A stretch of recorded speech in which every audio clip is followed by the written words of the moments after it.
Welcome back. Thanks very much for staying on with us here on WION. To a WION exclusive now. Just last week, 2611 mastermind and Jamaat-ud-Dawa chief Hafiz Saeed inaugurated an office of the Muslim League in Lahore. And our Pakistan bureau chief Hafiz Saeed visited that office and took a stock of Saeed's ambitious plan to enter politics in Pakistan. Here's what he found. I'm standing here outside the first Muslim League's office that they have launched in Lahore city. None of the officials are present over here, and no one has been answering our phone to give us an interview. My sources inside the organization tell me that it is because we work with international media, and because of which they do not want to talk to the international press, which usually talks about their links with terrorist groups and with militant groups, given the fact that Muslim League is backed by Jamaat-ud-Dawa, which is kind of the reincarnation of Lashkar-e-Taiba involved in militant activities in the Indian Kashmir. This office, particularly behind me, was inaugurated by Hafiz Saeed himself, who's also a global designated terrorist and is on the UN list and on the US list. And is a wanted man internationally. And he came here and launched this office and inaugurated this office just a week ago almost, on 25th of December. And behind me is that particular area which is called the NA 120, where the Muslim League contested elections for the first time. It is not a registered party as yet, but as you can see behind me, they're still using banners and posters and acting as they are legitimate and registered. Yaqub Sheikh is their representative in this particular constituency.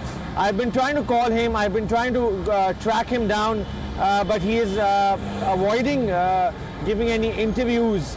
Muslim League is a party that has come about after the recent in this few recent months. And basically, there are speculations that the military might have sponsored the Muslim League. It is a way that they have been trying to mainstream jihadi groups in Pakistan, which is a plan that came under the previous army chief, according to reports. And then this is not the only objective that they're achieving by mainstreaming groups like Jamaat-ud-Dawa into political parties like Muslim League. The other objective of it is to dent the vote of the PMLN, the ruling party. We understand that the ruling party right now is having difficulties with PMLN, and because of those difficulties, the ruling party is having difficulties with the military, and because of those military difficulties and that friction that exists between the two, the military and the ruling party, the military might be using its proxies in not just on militancy front but in political fronts to dent the vote of PMLN in the upcoming elections, as NA 120, this constituency where I'm standing, and across Lahore, Punjab, which is Punjab, and beyond in Punjab, the PMLN enjoys a large vote bank. They're the most popular party, and to dent that vote, they're trying to introduce these kind of religious groups which used to traditionally and conventionally support the PMLN, but since they've had a fallout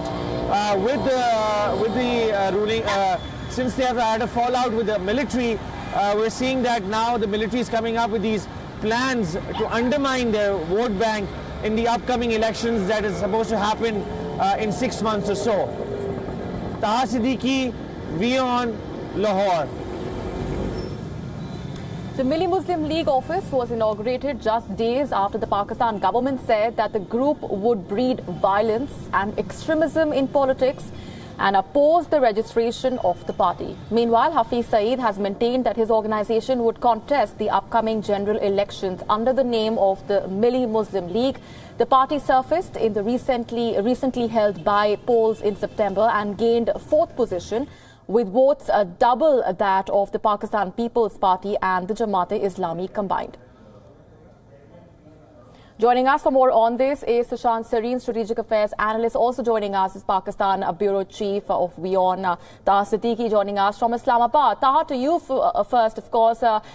You give us a sense of what the hesitation on part of the Muslim League office bearers was in speaking to international media. But that's a party, that's an outfit which is eyeing the upcoming general elections. Why the hesitation in speaking to the media persons?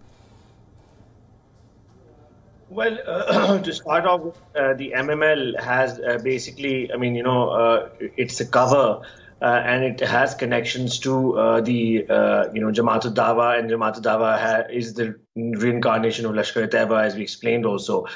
And local media, they usually give interviews to them. And the reason why we see them on local media is because the local media does not take that narrative of connecting them to, a militant group. While on the other side, the international media, whenever we talk about them, we talk about the Mumbai attacks and how, Hafiz Saeed is accused of being the mastermind. There's evidence, which even within Pakistan has been reported. That Lashkar-e-Taiba is behind this whole, Mumbai attack episode. But when it comes to international press, they know that this is what they're going to have to face, and this is how they're going to be painted, which is their true nature of the organization. On the other hand, local media, they give interviews to them, and the local media does not really take that line when it comes to reporting about them. So that's why they're usually hesitant in giving interviews to international media. Speaking a little bit about the numbers of those who are aligned with the Muslim League, Taha, how many supporters are we really looking at? Well, this particular constituency, the NA 120, where Yaqub Sheikh contested from, as you also mentioned, that he secured the 4th position and managed to dent a lot of vote off the PMLN itself, the ruling party. Now, it doesn't seem like, in the upcoming elections, they might, win or win big for that matter. But they definitely, the idea is, it was initially introduced as to sort of, de-radicalize these militant groups or jihadi groups. And it was a proposal that one of the former generals has talked about in an interview. And that proposal was given to the civilian government. And we've seen that, Muslim League is sort of that proposal coming into action. Now, when they will go to elections, they'll probably not be able to win, for example, in NA 120, which is a stronghold of PMLN, or other constituencies in Lahore or Punjab, but they'll definitely eat away the vote of the ruling party, and that's perhaps the purpose of why they're being pushed into politics. Sushant Sareen, we've been discussing this for quite some time now, but how surprised are you, given Pakistan's track record, that a party which is not even registered yet is allowed to put up banners, is allowed to set up office? And this also days after Pakistan had categorically stated that the outfit will breed violence and extremism.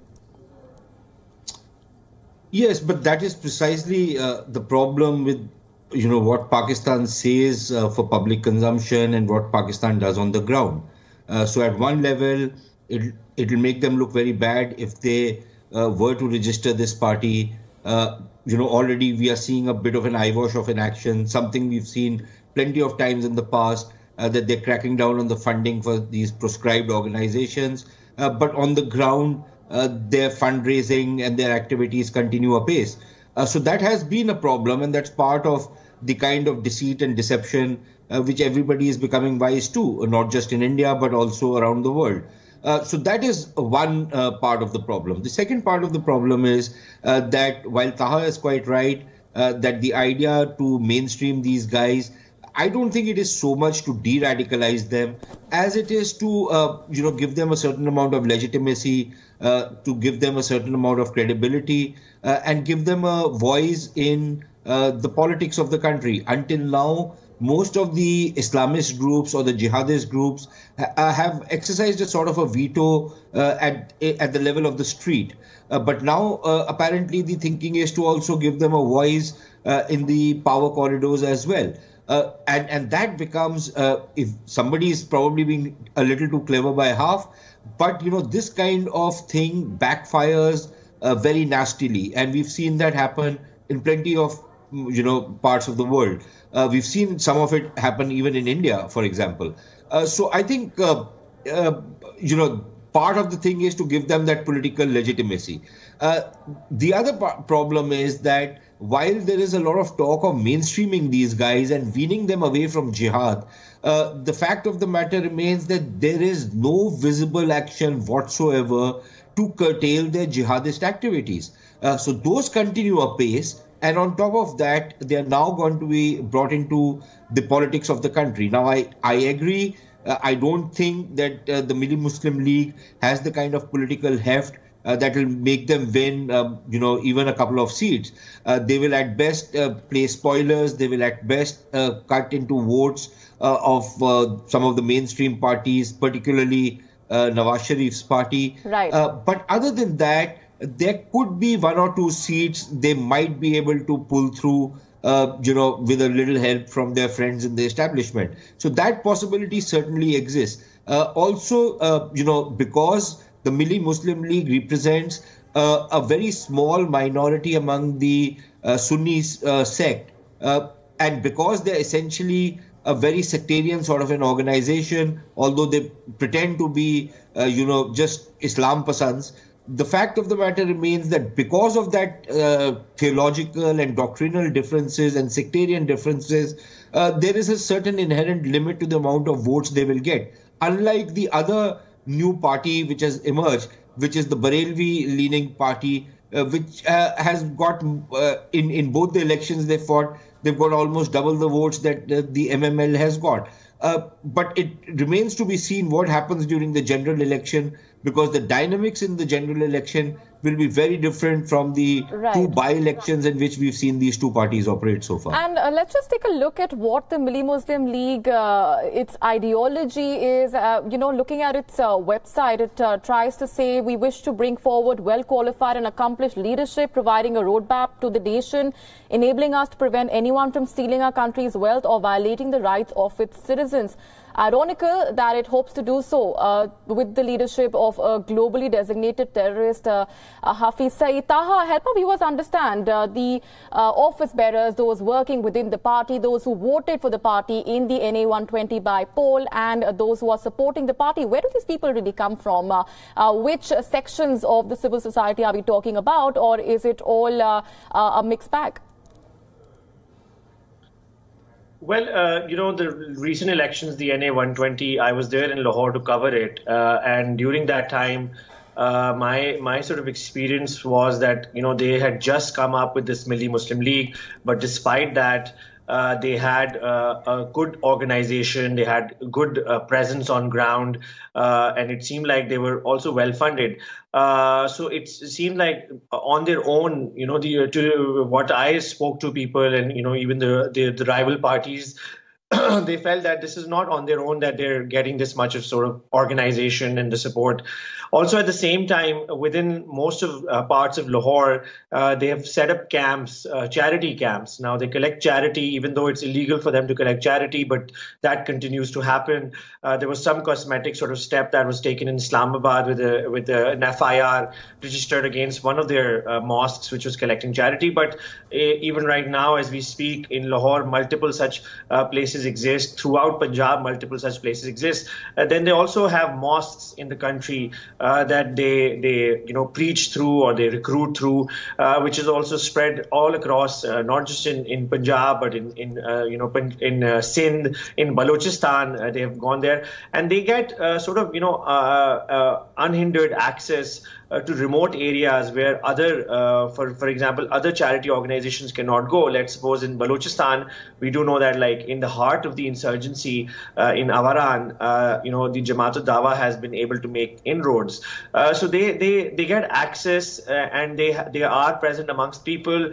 But generally, if you look at the support that comes, the support is more from they have this cover of charity organization, and that support comes through that. And then, for example, when I traveled with them in one of the floods disaster that happened in Punjab, in southern Punjab. At that time, they were distributing charity, they were distributing food and other items. And at the same time, I asked them, I was like, what would happen, why are you doing this, or why are you leading up to this charity? What are you expecting out of it? And one of the persons over there present said that, usually when these family members, they become okay, their situation becomes okay, we come back and get some of their kids to be recruited in our cause. Okay. And when I asked about the cause, they kind of did not really mention it or go into it. But this is how they have this network amongst the Pakistani rural population or in urban population through these charities and these mosques. So their reach is widespread, to say the least. We're going to leave it there for the moment. Taha Siddiqui and Sushant Sareen, appreciate you joining us with those perspectives and inputs on that.